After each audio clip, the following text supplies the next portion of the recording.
జై తెలంగాణ, జై తెలంగాణ. రాజ్ కుమార్ వెనుకోలో కనబడతలేదట. ఒక్కసారి కింద కూర్చో, కింద చైర్ తీసే ప్లీజ్, ఏమనుకోండి. ఓకేనా, ఓకేనా?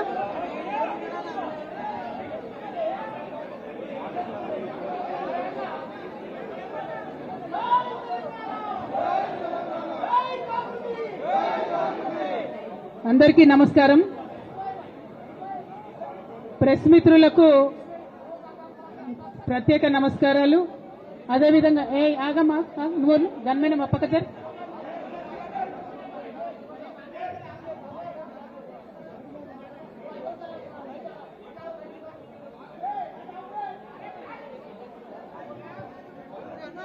ఓకేనా, మాట్లాడనా? ప్రెస్ మిత్రులకు జరుగుతున్నటువంటి ఇన్కన్వీనియన్స్ కి క్షమించమని కోరుతా ఉన్నాను. అట్లానే ఇక్కడ ఇవాళ ఇంత పెద్ద ఎత్తున హాజరైనటువంటి జాగృతి కార్యకర్తలకు, నాయకులకు అందరికి కూడా హృదయపూర్వకంగా నా నమస్కారాలు తెలియజేస్తా ఉన్నాను. కానీ జాగృతి కార్యకర్తలు దయచేసి సైన్ వెనక్కి జరు, కూర్చోబెట్టు. ప్రెస్ వాళ్ళని ఫ్రీగా కూర్చొని వెనక్కి జరు బిడ్డ. అజయ్ సీనా ఒక్కడికి వెనక్కేనా ప్లీజ్, కొద్దిగా వాళ్ళు ఫ్రీగా నిలబడండి. ప్రెస్ మిత్రులందరికీ కూడా ధన్యవాదాలు తెలియజేస్తా ఉన్నాను, సమయం తీసుకొని ఈ పత్రికా సమావేశానికి వచ్చినందుకు. నిన్న మధ్యాహ్నం తర్వాత భారత రాష్ట్ర సమితి నుంచి ఒక ప్రకటన మీ అందరి ద్వారా నేను మీడియాలో చూడడం జరిగింది. మరి బీఆర్ఎస్ నుండి వచ్చినటువంటి ఈ ప్రకటనలో పార్టీ ఎమ్మెల్సీ శ్రీమతి కె కవిత ఇటీవలి కాలంలో ప్రవర్తిస్తున్న తీరుతెన్నులు, కొనసాగిస్తున్న పార్టీ వ్యతిరేక కార్యకలాపాలు బీఆర్ఎస్ పార్టీకి నష్టం కలిగించే రీతిలో ఉన్నందున పార్టీ అధిష్టానం ఈ విషయాన్ని తీవ్రంగా పరిగణిస్తున్నది. పార్టీ అధ్యక్షులు శ్రీ కె చంద్రశేఖరరావు గారు శ్రీమతి కె కవితను తక్షణం పార్టీ నుండి సస్పెండ్ చేస్తూ నిర్ణయం తీసుకున్నారని చెప్పి మరి నాకు ఒక ప్రకటన నిన్న టీవీల ద్వారా అందుకోవడం జరిగింది. మరి నేను పార్టీ నుండి వచ్చినటువంటి ఈ లేఖలో ప్రత్యేకంగా 2 అంశాల మీద మాట్లాడదలుచుకున్నాను. నేను అక్రమ కేసులు పెట్టి నా మీద తిహార్ జైల్లో 5.5 నెలల పాటు ఉండి బయటకు వచ్చిన తర్వాత నవంబర్ 23వ తారీఖు 2024 నుండి నేను ప్రజాక్షేత్రంలోకి వచ్చి అనేక కార్యక్రమాలు చేయడం జరిగింది. మరి నేను చేసినటువంటి పనులలో మొట్టమొదటిది, ఒక బిడ్డ హాస్టల్లో చనిపోతే ఆమెను విజిట్ చేసి, అట్లానే గురుకులాల్లో జరుగుతున్నటువంటి అన్యాయాల మీద మొట్టమొదటి కార్యక్రమం తీసుకొని నేను మాట్లాడినా.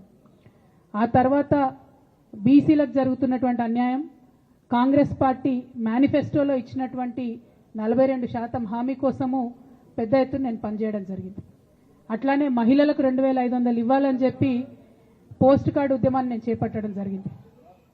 పెద్దవాళ్లకు పెన్షన్లు పెంచాలని నేను ఉద్యమాలు చేయడం జరిగింది. తెలంగాణ తల్లి స్వరూపాన్ని మారిస్తే అట్లెట్లా మారుస్తారని రౌండ్ టేబుల్ సమావేశం పెట్టినాం. బనకచర్లు అక్కడ కడుతున్నారంటే దాని మీద రౌండ్ టేబుల్ సమావేశం పెట్టినాం. ఓవరాల్గా తెలంగాణ ప్రాజెక్టులు, అందుబాటులో ఉన్నటువంటి నీళ్లు, వీటన్నిటి మీద కూడా రౌండ్ టేబుల్ పెట్టినాం. భద్రాచలం దగ్గర 5 గ్రామాలు ముంపు సమస్య ఉంది, ఎవరు పట్టించుకుంటలేరంటే వాళ్ళని పిలిపించుకొని రౌండ్ టేబుల్ సమావేశం పెట్టి ప్రభుత్వం మీద ఒత్తిడి తీసుకొచ్చే కార్యక్రమం చేసినాం. ముఖ్యమంత్రి గారి సొంత జిల్లా మహబూబ్ నగర్లో భూ నిర్వాసితులకు అన్యాయం జరుగుతుందంటే నారాయణపేట నియోజకవర్గం వెళ్ళి వాళ్ళకు మద్దతుగా మేము నిలబడి రావడం జరిగింది. అట్లానే 47 నియోజకవర్గాలలో బీఆర్ఎస్ కండువా బాజాప్తా కప్పుకొని, గులాబీ కండువా బాజాప్తా కప్పుకొని ఎక్కడికి పోతే అక్కడ రాహుల్ చంద్రశేఖర్ రెడ్డి గారిని రిక్వెస్ట్ చేసి భవన్ నుంచి అక్కడ ఉండేటటువంటి బీఆర్ఎస్ నాయకులకు అఫీషియల్ కమ్యూనికేషన్ చేపించి ప్రతి ఒక్క బీఆర్ఎస్ నాయకులకు, కార్యకర్తలకు మాట్లాడి ఆయా పర్యటనలకు వెళ్ళినప్పుడు అందరినీ కలుపుకొని బాజాప్తా గులాబీ కండువా వేసుకొని 47 నియోజకవర్గాలు నవంబర్ 23, 2024 నుండి ఈ రోజు వరకు నేను పర్యటన చేసి అనేక ప్రజా సమస్యల మీద మాట్లాడడం జరిగింది. మరి ఇవన్నీ పార్టీ వ్యతిరేక కార్యకలాపాలు అన్నది నాకు అర్థం కాలేదు. ఎట్లా వ్యతిరేక కార్యకలాపాలు అవుతాయన్నది కూడా ఒకసారి పార్టీ పెద్దలు పునరాలోచించుకోవాలని చెప్పి నేను రిక్వెస్ట్ చేస్తూ ఉన్నాను.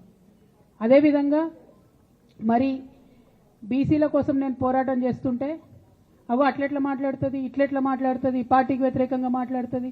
అరే నేను కాంగ్రెస్ పెద్దల మీద ఒత్తిడి తీసుకొస్తుంటే బీసీలకు 42% అమలు చేయాలంటే ఏది పడితే అది చిల్వల్ పల్వల్గా నా మీద రాపించడం, ప్రచారం చేయడం, చాలా దారుణమైనటువంటి పనులు పార్టీలో ఉన్నటువంటి కొందరు పని కట్టుకొని కత్తి కట్టుకొని నా మీద చేయడం జరిగింది.